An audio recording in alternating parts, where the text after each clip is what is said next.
So now, of course, there's such a thing as too high. There's such a thing as too low. And obviously, I can follow through with it and prove myself wrong. Here, this is what happens when I flare too high and just carry it out. Okay, well, it's not going to be a very good landing, right? I flare high, it pitches, it unpitches, it smacks me on my face. Not terrific.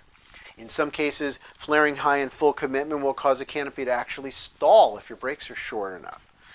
Many of you are on canopies where you can't stall it, so you end up simply with the flare, commit, swing, swing back. And it's not actually a stall, it's just the lack of drag on the canopy is now allowing your body to swing back behind, and you end up at a low angle of attack upon impact.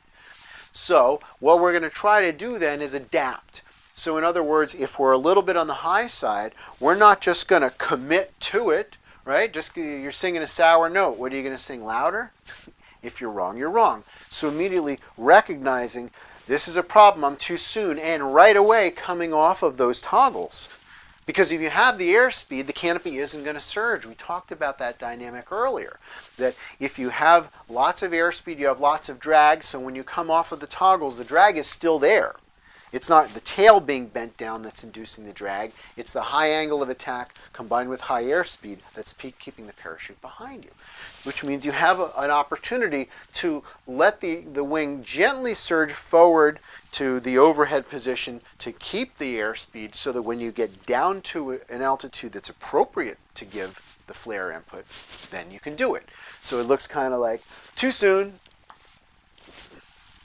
All right? There's different versions of that depending on how high you are, but the general idea is that you recognize the problem, you come off of the brakes, and if you've sort of carried it for a little while, you come up on the brakes and maybe it does start to surge a little bit, so you stop it from surging. If you catch it really early, you might go like this and be able to wait for a little while before you get into the second flare. So you have to adapt to what you see, and the only way that you're going to be wide awake and noticing and able to respond to your environment in a moment-to-moment way is to keep breathing, to keep smiling, and looking in the direction that you want to go.